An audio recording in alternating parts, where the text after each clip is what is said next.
여러분 안녕하십니까? 일도수명 웨비나 4강 크리스천의 티를 내고 살라 정체성 강의 시작하겠습니다. 크리스천의 티를 내고 살기 힘든 시대입니다. 특히 일터에서 문화적, 윤리적 정체성을 드러내기는 더욱 쉽지 않습니다. 여러 가지 요인이 있겠는데 몇 가지로 생각해 볼 수 있겠습니다.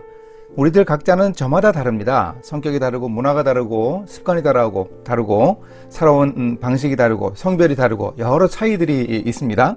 또 일터 문화의 특징 때문에 그렇습니다. 실적을 중시하고 조직 문화이고 일방적이고 또 때로 이중적이기도 하고 이런 문화적 특징이 있고요. 거기에 덧붙여서 우리 크리스천의 정체성 때문에 그렇죠. 우리는 하나님의 사람으로 살아가면서 하지 못하는 것들이 많이 있죠. 회식이나 주일 성수 이런 문제에서 믿지 않는 사람들과 다른 가치 기준을 가지고 있고, 또 거짓말, 관행 이런 윤리적 결단도 우리 크리스천의 정체성을 분명하게 해줍니다. 이런 점 때문에 우리가 문화적 윤리적 정체성을 드러내면서 세상에서 크리스천의 티를 내고 살기가 쉽지 않습니다. 일터적 크리스천의 판단과 행동의 기준은 바로 하나님의 뜻이죠. 우리는 세상을 본받지 말고 하나님의 선하시고 기뻐하시고 온전하신 뜻을 중심으로 판단할 수 있어야 합니다. 그렇게 행동해야 합니다. 이 하나님의 뜻은 다름 아닌 하나님의 말씀이죠. 근데 이 하나님의 뜻을 실천하는 데 있어서 예수님이 중요한 지침 하나를 주십니다. 내가 너희를 보냄이 양을 이리 가운데 보냄과 같다 그럽니다. 그래서 너희는 뱀같이 지혜롭고 비둘기같이 순결하라고 합니다. 뱀 같은 지혜는 바로 꾀를 얘기하는 거 아니겠습니까? 비둘기 같은 순결함은 바로 거룩함 이야기하죠.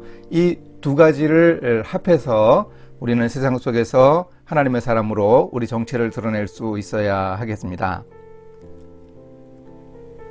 정리를 한번 해보면 우리는 세상 속에서 격리되어 살아가면 안 됩니다. 우리는 세상 속에 살아야 합니다. 예수님이 우리를 세상으로 파송하셨습니다. 격리되지 말고 구별될 수 있어야 합니다. 왜 격리되려고 그러는가? 동화될까 봐 걱정하는 거죠. 동화되지 말고 적응해 나갈 수 있어야 합니다. 개념은 참 분명한데 이걸 어떻게 살아갈까 생각하면 머리가 좀 아프죠. 저도 직장인들 만나서 말씀 나누고 하는 일 오래 하면서 이렇게 말만 하고 설교만 하고 강의만 하면 되는 것이 아닌 것 알게 되었습니다.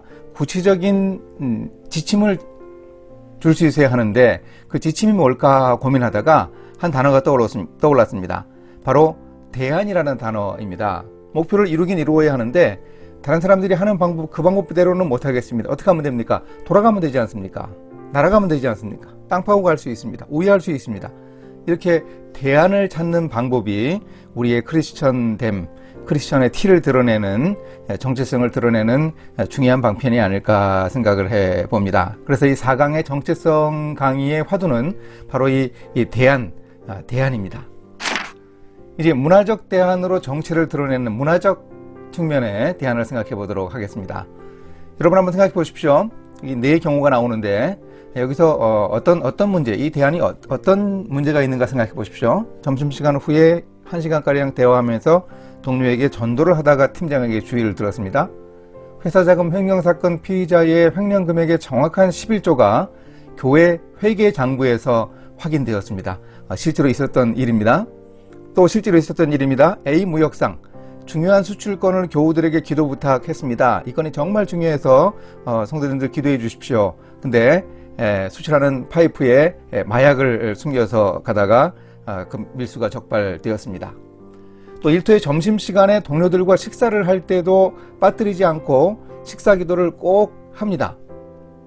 이 네 가지 경우에서 정체성을 드러낼 수 있는, 크리스천의 티를 제대로 낼 수 있는 그런 대안은 뭘까요? 여기 나오는 것들은 이제 일종의 종교적인 대안이라고 할 수 있겠는데, 여기서 저는 네 가지 중에 마지막에 나오는 점심시간에 일터에서 식사하면서 기도를 빠뜨리지 않는 이런 정도가 가장 적절한 이 종교적 대안으로 크리스천의 티를 내는 방법이 아닐까 하는 생각을 해봅니다. 여러분 한번 이거 퀴즈로 한번 해보십시오. 여러분의 생각은 어떤가 하는 것 퀴즈로 한번 정리해 보시기 바랍니다. 바벨론의 다니엘이 겪은 정체성의 위기가 있습니다. 바벨론에 포로되어 가서 이름이 바뀌었습니다. 그런데 다니엘, 하나냐, 미사엘, 아사랴 끝에 엘과 야가 들어가고 다니엘 같은 경우는 하나님은 나의 재판관이시다. 이런 신앙적인 이름을 벨드사살, 사드락, 메삭, 아벳느고, 바벨론 만신전에 신들 이름이 들어간 벨드사살 같은 경우는 바벨론의 최고 신인 그 마르뚝 신, 벨 신이 가장 총애하는 왕, 이런 뜻으로 바뀌었거든요. 분명히 정체성의 위기입니다. 근데 날 다니엘이라고 불러주십시오, 벨드사살이라고 부르지 마십시오, 그러지 않았습니다. 그들은 이것을 의무로 감당합니다. 신앙으로 극복합니다. 또 거기서 3년 동안 열심히 바벨론의 학문을 배웠습니다. 그건 뭐였겠습니까?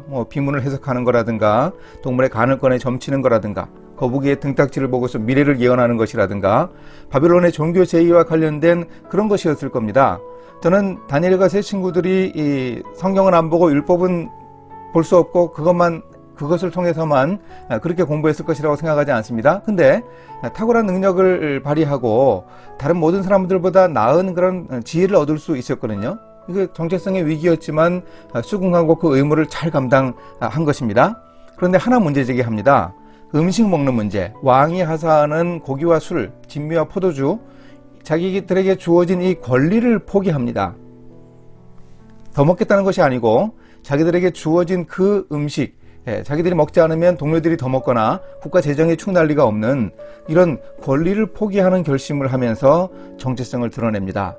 여기 다니엘이 겪은 정체성의 위기에서 어떤 패턴 하나를 볼 수 있는데, 의무는 감당합니다.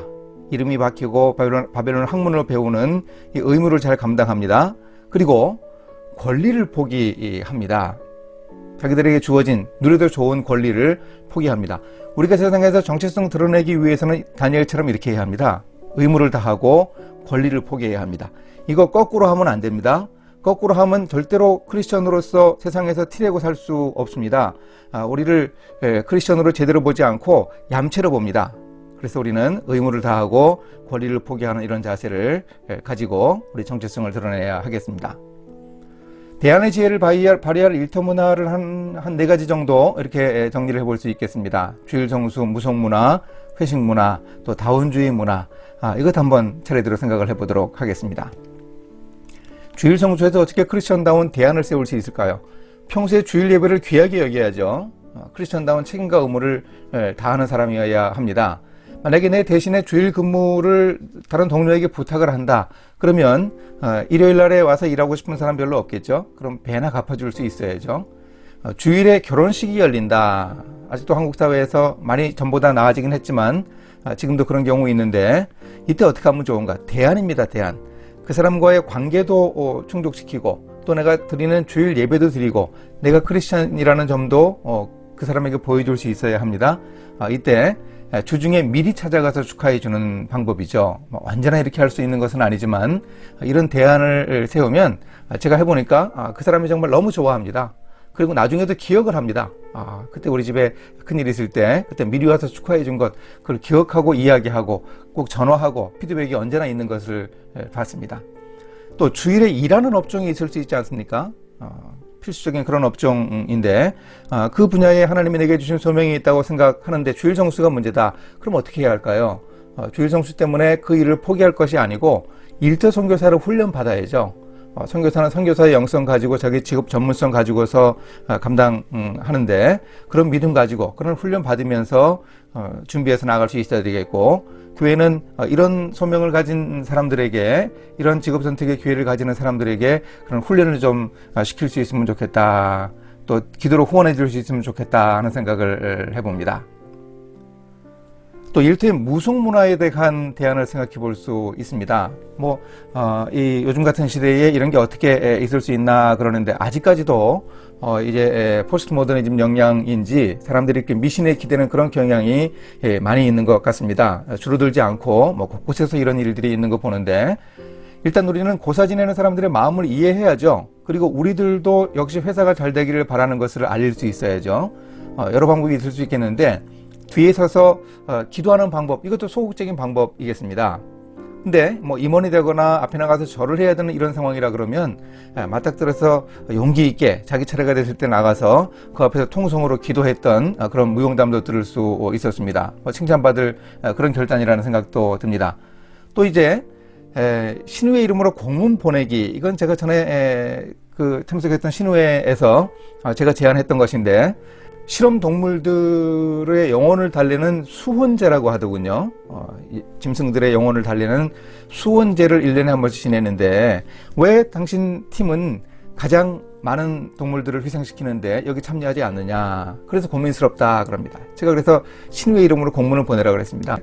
우리도 동물들을 사랑하고 동물들을 아끼는 마음 가지고 있고, 수혼제를 지낼 때 우리가 기독교식으로 예배드리면서 하나님의 창조를 기억하고 동물들의 희생을 기릴 수 있는 그런 자리를 마련해 주십시오. 현충원 같은 곳에서 국장을 할 때 보면 기독교, 천주교, 불교, 또 원불교 이런 네 종교가 종교의식을 하는 것처럼 우리에게도 이 공익성이라는 측면으로 그런 기회를 주십시오. 이런 공문을 한번 보내보라고 했습니다.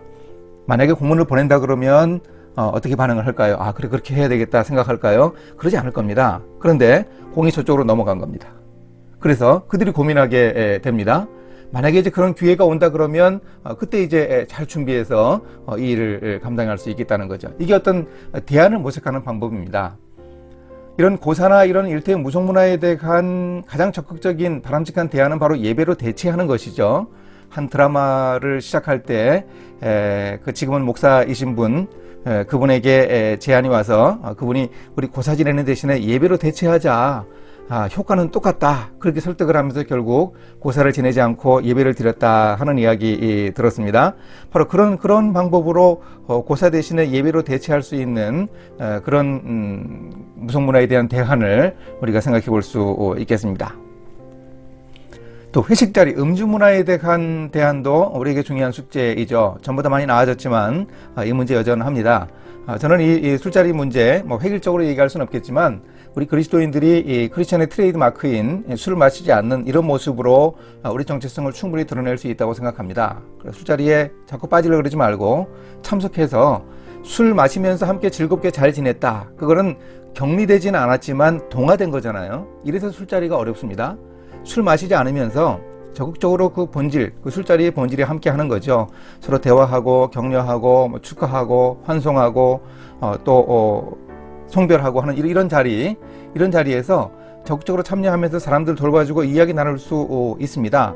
그리고 보통 그러지 않지만 나는 술 안 마셨으니 차를 가지고 가서 같은 방향에 있는 사람들 태워준다 그러면 얼마나 사람들이 좋아하겠습니까? 제가 어느 교회에 강의 가서 이 이야기를 하면서 얘기했더니 저를 이제 전철역까지 픽업을 해주는 그 청년부의 간사 형제님이 그러더군요. 연구소 다니는데 자기가 그렇게 한다고요. 자기가 그렇게 가서 자기는 음주를 못하기 때문에 가무에 충실해서 열심히 노래 부르면서 사람들 즐겁게 해준다고 합니다. 쉽진 않답니다. 맨정신으로 이렇게 넥타이 머리에 매면 참 창피하기도 하고 힘든데 그렇게 애쓰고 노력한다 그럽니다.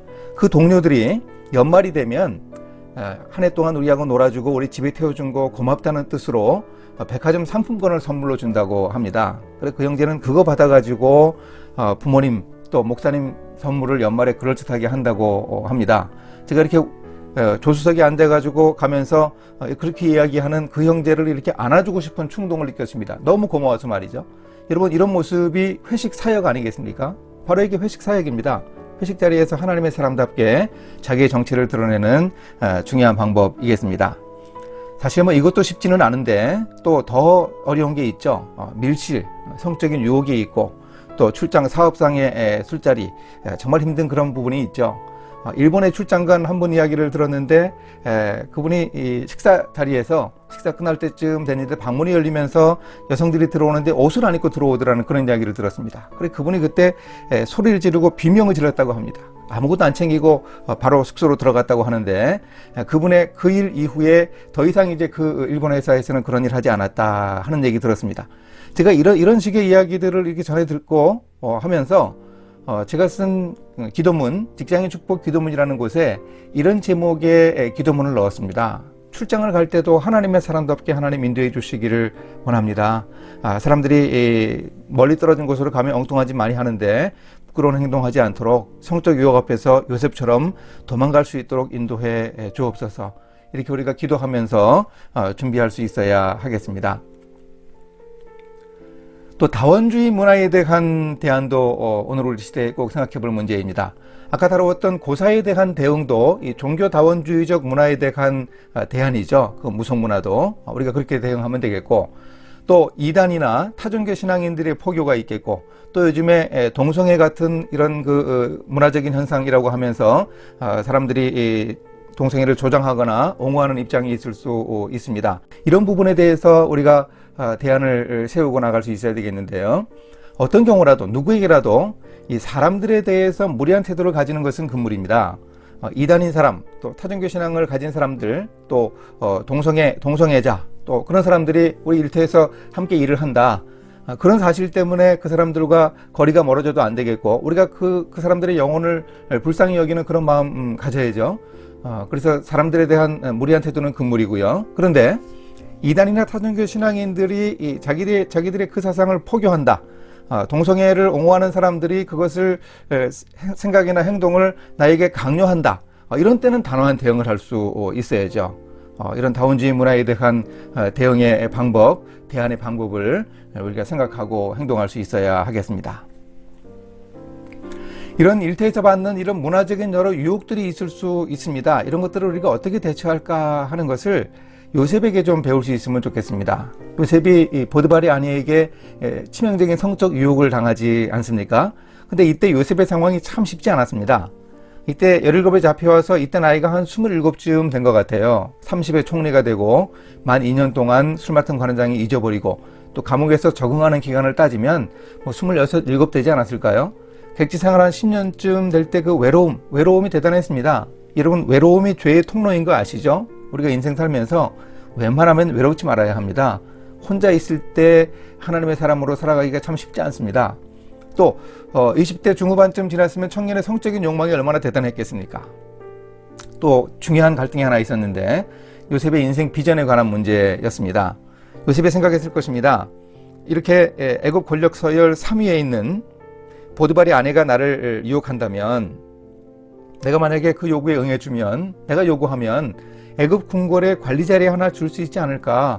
그러면 내가 거기서 내가 가진 주인의식, 준수한 용모, 탁월한 능력 이런 거 가지고 차근차근 이렇게 올라가면 하나님이 내게 어린 시절에 꿈꾸게 하신 그 비전, 높은 지위에 올라서 리더십을 행사하고 사람들을 다스리는 그 일을 할 수 있지 않을까? 이 일이 내 인생의 기회인가? 이런 생각이 들었을 겁니다. 한편으로 아니다, 이건 사탄의 유혹이다, 하나님은 이런 방식으로 일하지 않는다, 결코 아니다, 이런 생각이 왔다 갔다 했습니다. 근데 결국 보디발의 아내가 옷을 붙들고 치명적인 유혹을 할 때 요셉은 단호하게 거절을 합니다. 그만, 스톱, 거절합니다.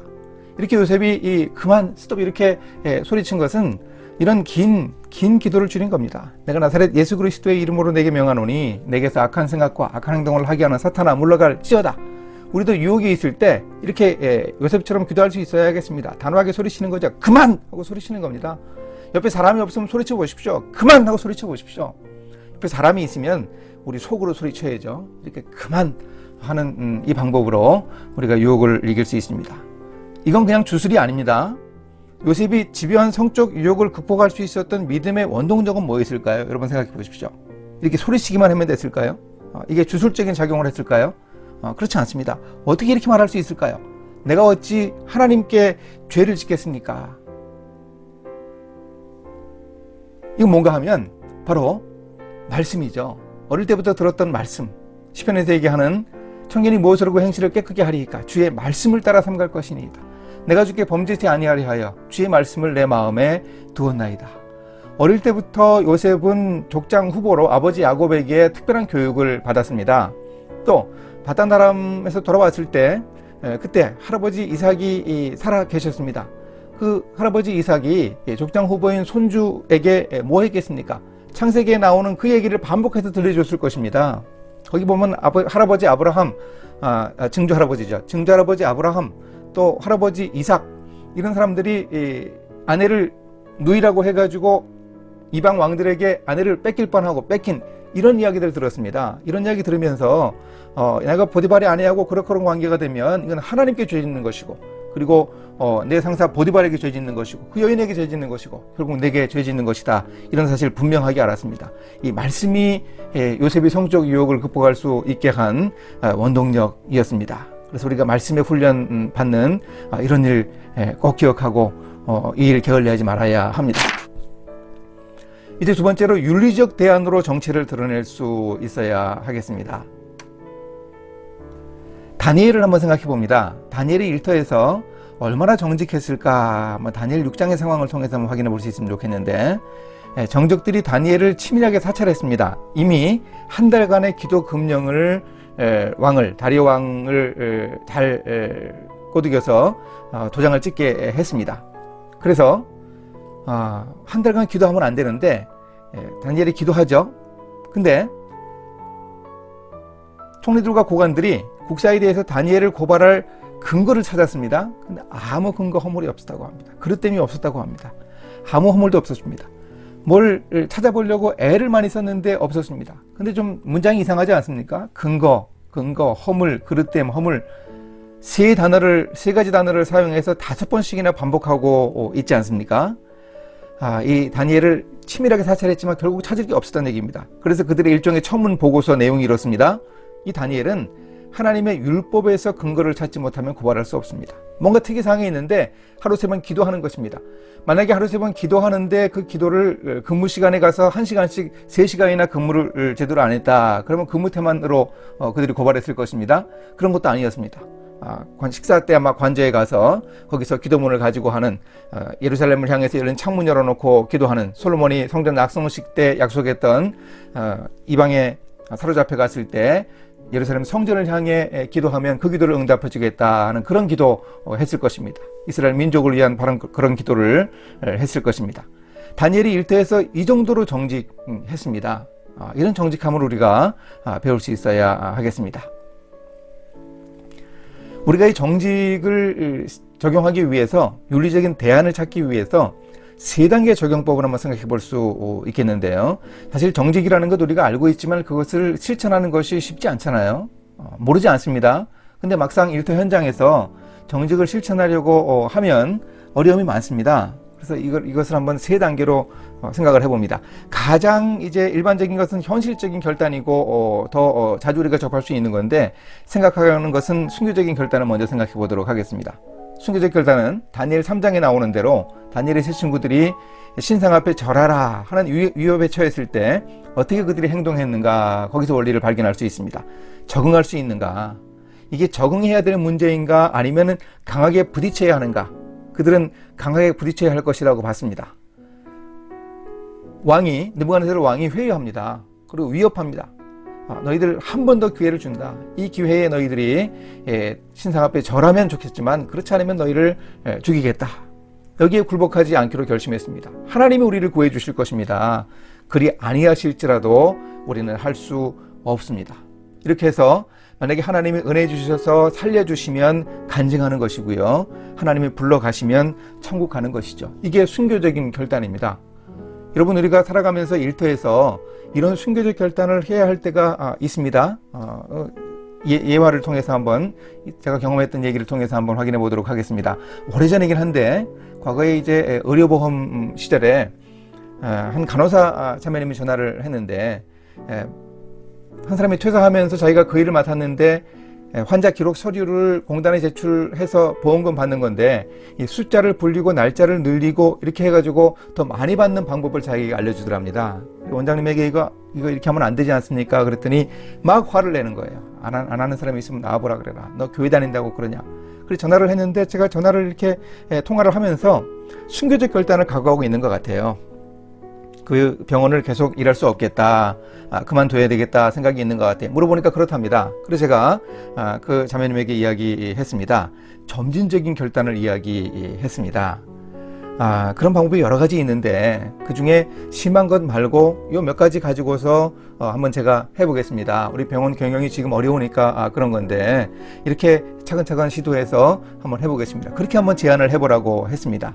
만약 그래도 안 돼, 그러면 순교적 결단을 하고, 바라기는 모르긴 몰라도 다른 병원을 가도 그런 문제가 없다고 보장할 수는 없으니 이 점진적인 결단을 한번 해보십시오. 제가 이렇게 제안을 했습니다. 그리고 나중에 어떤 결정을 했든지 전화 한 번 더 해주시라고 그렇게 부탁을 했는데 전화가 오지 않았습니다. 근데 제가 그 자매님하고 한 30분 동안 전화 통화하면서 이야기 나눈 제 느낌은 아마 순교적인 결단을 했던 것 같습니다. 했을 것 같은 느낌이 듭니다.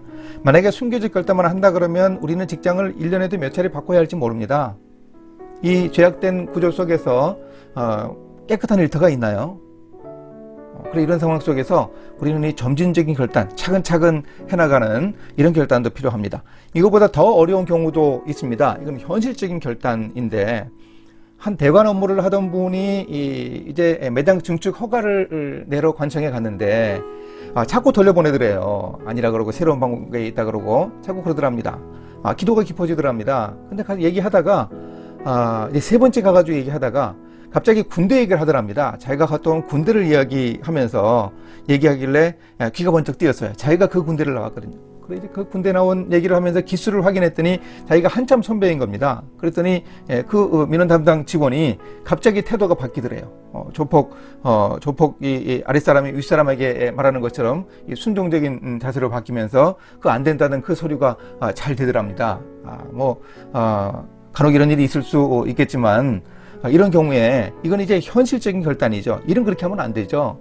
그런 방법으로 연을 찾아서 하면 안 되죠. 제가 그래 그분에게 물어봤습니다. 이건 우리 사회에 있으면 좋은 혈연, 학연, 지연 이 세 가지에 덧붙여서 군년이라고 합니다. 형제님 같은 바로 그런 군대나 되지 제가 나온 그런 군대는 이거 해당 안 될 겁니다. 뭐 이러면서 웃기도 했어요. 근데 그렇게 웃기도 하면서 이 부분이 정말 중요한 부분이라는 생각이 들었습니다. 이게 바로 현실적인 결단인데 이것은 사도 바울이 자기는 약한 자가 아니지만 약한 자 앞에 약한 자가 됐어요. 왜요? 그렇게 해서 몇 사람 영혼이라도 구하기 위해서 그렇게 했습니다. 이건 고육지책입니다.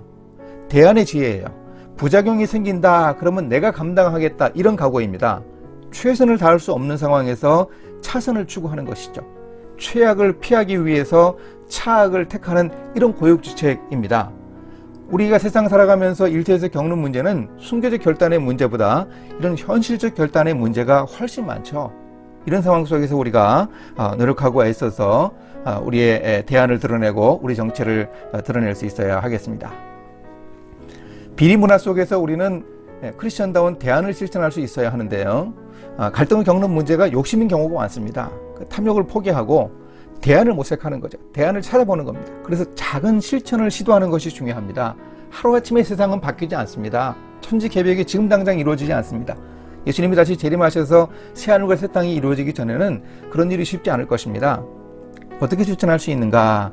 우리 사회 속에서 문제 많은 정말 골치 아픈 이 뇌물수수에 관한 문제, 접대에 관한 문제 이런 대안의 사례를 제가 간단히 말씀을 드리겠습니다. 헤드헌터로 일하는 사람 같은 경우 이렇게 선물을 한다 그러는데 그 선물이 사실은 뇌물이랍니다. 그런 경우에 어떻게 하면 좋은가? 한번 진정한 의미의 선물, 공연 관람권이라든가 이런 의미의 정말 선물에 해당하는 걸 한번 모색을 해보는 그런 노력을 해볼 수 있겠고요. 이제 뇌물을 요구하는 이 개발도상국 국가에서 이제 다른 나라에 간 사람들이 이제 그 장학금을 주고 동네 유실수를 심어주는 이 대안 보상을 통해서 뇌물 요구를 물리칠 수 있었다고 합니다. 제 후배 같은 경우는 이제 세탁 공장을 하는데 세탁 공장을 해서 이제 직접 영업을 하다 보면 이렇게 요구한답니다. 당신 내 물건을 사용해 줄 테니까 매출의 몇 %를 내 은행 계좌에 넣어야 한다. 일종의 리베이트죠. 그걸 거부하기 위해서 그냥 발품 팔면서 다닌답니다. 현재 업체가 마음에 안 들어서 바꾸고 싶은 업체를 만나고 그래서 영업을 한다고 합니다. 이런 영업의 사례이고요.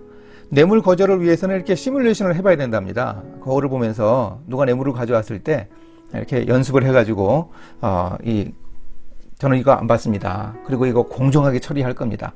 뇌물을 가져오는 사람은 두려움 때문에 가져온다는 거죠. 그런 뇌물 거절 시뮬레이션을 해보면서 연습을 해야 제대로 대응할 수 있다 하는 한 목사님 이야기도 들었습니다. 제약회사에서 영업사원으로 일하던 분은 그 외국 바이어에게 자기 가정에서 직접 그 소찬으로 대접하고 집에서 이 잠을 자게 하고 하면서 한국의 멋진 곳 관광하게 하는 그런 가정 접대를 통해서 결국 인정을 받고 나중에도 사람들이 그걸 기억하게 했다. 그렇게 간증하는 것 들었습니다. 또 베트남에서 일하는 그 신발 공장의 한 한국 그 사장은 독일에 있는 중요한 바이어를 계약할 때마다 부부를 초청을 한답니다. 혼자 오면 그 아내가 걱정하니까 부부를 초청해서 안심 전략을 써서 관광을 잘 시켜주고 부부가 함께해서 계약을 연장한다 하는 얘기를 들었습니다. 이런 그 뇌물과 접대에 관한 대안의 사례를 찾으면 얼마든지 이런 사례를 찾아낼 수 있습니다. 이런 노력을 우리가 기울이면서 이 작은 실천을 해나갈 수 있어야 하겠습니다. 결국 이런 일을 하기 위해서는 용기가 필요합니다. 여러분, 다윗이 물맷돌을 시내에서 5개를 주워서 골리앗과 맞섰지 않습니까? 왜 다윗이 물맷돌을 5개 가져갔을까요? 아니, 전쟁에 병사가 나가는데 화살을 5개 가져가고 총알을 5개 가져가는 건 너무 적잖아요. 왜 5개를 가져갔을까요? 성경이 왜 굳이 그것을 기록할까요? 퀴즈로 한번 생각해 보시기 바랍니다. 사무엘하 21장에 답이 나옵니다. 블레셋의 거인 장수들 명단이 나오는데 다윗이 말년에 이스비비놉이라고 하는 거인 장수하고 맞섰습니다. 그래서 아비새 장군 도움으로 겨우 물리쳐 이깁니다. 삽이라고 하는 거인, 골리앗의 아우인 라흐미를 다윗의 부하들이 죽이고요. 손가락 발가락이 6개씩 있는 장애인 거인도 다윗의 부하들이 죽입니다. 그리고 골리앗은 다윗이 전에 죽였지요. 그래서 이 거인족 소생 5명이 다 다윗과 그 부하들의 손에 죽고 났더니 드디어 이스라엘의 평화가 찾아옵니다. 여러분, 사무엘상 17장에 나오는 그 전쟁은 전면전입니다. 이 5 거인들이 다 나와 있었을 거고요. 그리고 이쪽에서는 사울왕과 이 정규군 모두가 다 참여했습니다. 다윗이 한눈에 봤습니다. 늘 봤습니다. 5명의 거인들이 있었습니다. 앞에 골리앗이 나섰지만, 그래 다윗이 물맷돌을 5개 가져간 이유는 뭔가 하면 내가 이 돌 5개로 5 거인을 다 상대하고 다 죽이겠다, 이런 각오를 가졌다는 거죠. 이 다윗의 용기가 보통 용기가 아니죠. 대단한 용기입니다. 이게 자기 힘으로 가능하다고 생각했을까요? 여러분, 다윗의 용기가 마음에 이렇게 부딪혀 오십니까? 제가 한 이야기를 들었습니다. 이 정태기 박사님, 치유 상담하시는 분 말씀을 강의 테이프를 통해 들었는데, 그분이 미국에 안식년으로 가셨을 때 눈이 많이 온 날 사냥을 나갔는데 그 강도만 집사님이라는 분, 그분들 집사님 형제가 이제 사냥 나간 얘기를 전해 들은 건데요. 이제 고기 드시러 오시라 그래서 가서 이제 얘기를 들었습니다. 커다란 발자국이 있고요. 사냥개 2마리를 데리고 갔는데 호랑이 포위하는 소리가 들리더랍니다. 그래, 호랑이 포위하는 소리가 나는 그쪽으로 골짜기로 내려가서 개 짖는 소리, 소리가 골짜기에 쩌렁쩌렁 울리고 장난이 아니더랍니다. 무섭더랍니다. 가만히 들어보니까 개들이 주인을 부르는 소리가 들립니다. 그래, 조심조심 내려갔더니 개들이 나무 밑에서 짖고 있는데 호랑이가 이렇게 나무 위에 이렇게 있어요. 처음에는 못 봤답니다. 그래서 이 호랑이를 보고는 깜짝 놀래가지고 총으로 쏴서 그 호랑이를 죽였습니다. 잡았습니다. 여러분, 이 호랑이를 누가 잡은 겁니까? 주인이라기보다는 개들이 한 80% 잡은 거 아닙니까? 나중에 보니까 이 개들은 호랑이가 이렇게 상처도 입힌 게 없더래요. 개들 몸에 상처가 하나도 없더랍니다. 도대체 이런 일이 어떻게 가능할까? 이 정태기 박사님은 이제 심리학 또 상담학 이런 거 하신 분이어가지고 가만히 한번 생각을 해보시더랍니다. 이 호랑이의 심리를 한번 생각을 해보셨더래요. 지금까지 만난 사람이나 동물들은 한 번 소리치면 다 도망갔다. 근데 이 녀석들은 뭔가 다르네. 일단 피해보자 하고 나무 위로 올라갔다는 거죠. 이게 호랑이의 심리입니다. 그 다음에 사냥개의 심리는 뭔가 하면은요, 지금까지 지난 5년 동안 우리 주인과 함께 사냥 나가면 내가 늘 이겼다. 우리가 이겼다. 이 녀석은 덩치가 좀 크고 징그럽고 그런 분이지만 그래도 우리 주인들과 함께라면 충분히 이길 수 있다 생각하고 겁없이 막 덤빈 거죠. 이게 바로 이 사냥개들이 가진 용기라는 거죠. 제가 이 이야기를 들으면서 이 다윗의 용기가 떠오르면서 정말 정광석화와 같이 제 머리를 강하게 충격을 했습니다. 다윗의 용기가 바로 이 사냥개들의 용기 아닙니까? 다윗이 사울왕에게 이야기하지 않습니까? 내가 목동 시절에 사자와 곰과 맞서 싸울 때 하나님이 나와 함께 하셨습니다. 충분히 이겼습니다. 그런 내공이 제게 있습니다. 하나님의 군대 모욕하는 저 블레셋의 골리앗 녀석도 충분히 이길 수 있습니다. 가능합니다. 나를 보내주십시오. 바로 이런 용기입니다. 이 용기는 자기 힘으로 하겠다는 게 아니에요. 이 사냥개는 자기들 힘만으로 이긴다는 게 아니죠. 바로 주인과 함께, 이 다윗도 하나님이 함께 하셔서 그 힘으로 충분히 이길 수 있다고 생각을 했던 거죠. 그렇게 다윗이 골리앗과 맞섰습니다. 우리에게 이런 용기가 필요합니다. 이런 용기 있는 결단으로 대한 모델을 세운 한 예를 나누도록 하겠습니다. 중국 수저우에 우리나라 전자회사가 있는데 거기에 이제 자재 구매를 담당하는 분이 경험했던 이야기입니다. 노트북 케이스를 전에는 이제 검은색, 은색 이런 거 주로 했다가 컬러풀 노트북 케이스를 적용하기로 방침을 정했습니다. 그래서 이제 물건을 구매하기 위해서 수소문을 했더니 옛날 대만 수도죠. 대만의 타이중에 있는 노트북 케이스 회사가 가장 탁월한 노트북 케이스를 생산하더랍니다. 전화를 했습니다. 우리가 물건을 구매하고 싶습니다. 그랬더니 그 회사에서 그럽니다. 전에 우리가 당신네 회사와 거래한 적이 있습니다. 근데 우리 사장님 지시로 더 이상 거래 않습니다. 뭐 안 좋은 일이 있었던 거죠. 근데 아무리 생각을 해도 아무리 다른 데 수소문을 해봐도 그 회사 제품만한 물건을 구매하기가 힘듭니다. 그래 기도하면서 부탁을 합니다. 우리가 사장님을 직접 만날 수 있도록 좀 길을 열어 주십시오. 그래 이제 갔습니다. 그래서 그 회사 직원들이 앉아 있고 이제 이 회사 직원들이 갔고 그래서 이제 사장님이 나왔는데 사장님이 앉자마자 묻는 게 그겁니다. 어느 회사에서 왔습니까? 아마 이제 회사 이름을 얘기 않고 만남을 주선해 준 거겠죠. 근데 이름은 어떻게 해야 됩니까? 과거 자기들이 안 좋은 일이 있어서 거래가 중단된 그 회사 이름 가지고 거래를 하면 거래가 불가능하잖아요. 근데 이분이 S전자에서 왔습니다 하고는 회사 이름을 얘기를 해버리는 겁니다.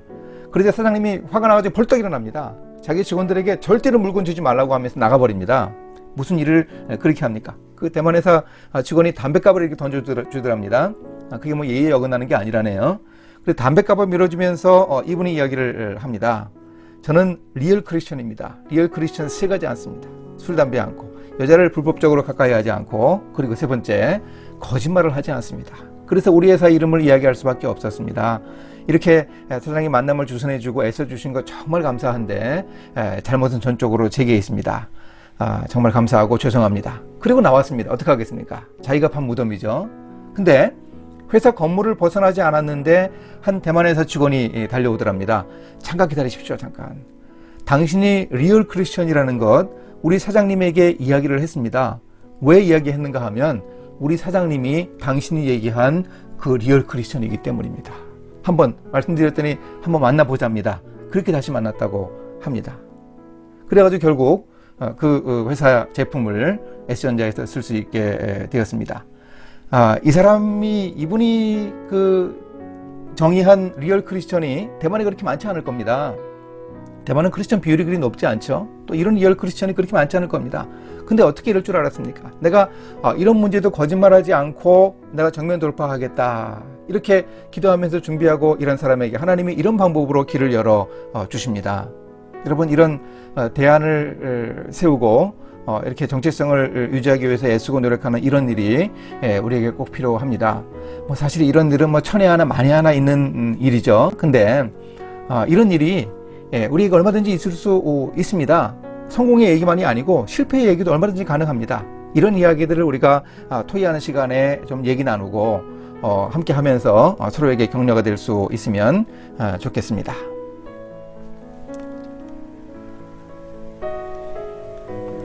크리스천이라고 드러내기 힘든 그런 시대이죠. 우리는 용기 있게 문화적인 윤리적 대안을 드러낼 수 있어야 합니다. 종교적 대안이 아니고요. 문화적인 대안, 윤리적인 대안들을 통해서 우리 크리스천의 영적인 티를 드러낼 수 있어야 하겠습니다. 오늘 우리 시대가 이것을 요구합니다. 그래서 이런 모습으로 하나님의 사람의 모습을 분명하게 나타낼 수 있는 우리가 될 수 있으면 좋겠습니다. 이제 강의는 마치고 함께 생각할 과제 그리고 토의 문제를 생각해 보도록 하겠습니다. 문화적 대안의 이 꾀와 깡, 어떻게 꾀와 깡을 활용해서 문화적 대안들에 내가 대응하고 모색할 수 있을까 한번 여러 가지 중에서 여러분에게 다가오는 이야기들, 여러분의 현실 삶 속에 가까이 있는 문제들에 대해서 내가 지금까지 어떻게 했는데 이렇게 한번 해보겠다 하는 그런 노력들을 한번 적어서 한번 토의해 볼 수 있으면 좋겠습니다. 또 윤리적인 결단을 해야 하는 상황이 있죠. 윤리적 대안에서 어떻게 꾀와 깡을 발휘할까? 내가 일터에서 결단했던 그런 경험이 있다면 점진적인 결단을 내가 해본 경험이 있다. 그런 노력을 지금도 하고 있다 하는 걸 잘 한번 정리해서 이야기 나눌 수 있으면 좋겠습니다. 크리스천의 티를 내고 살라 3강 4강을 통해서 우리 두 번째 주제를 함께 토의할 수 있으면 좋겠습니다. 크리스천의 티를 내는 것, 내가 어떻게 하고 있는가? 바벨론 궁궐의 다니엘과 한번 비교해보고 회식 주일 성수에 관한 문화적인 갈등, 또 세 가지 방법의 윤리적인 대안을 어떻게 실천하고 있는가, 실천할 수 있는가, 우리 경험을 중심으로 우리 자신에 대한 우리 자신의 이야기들을 함께 해볼 수 있으면 좋겠습니다. 이제 4강 강의 이렇게 마치도록 하겠습니다. 감사합니다.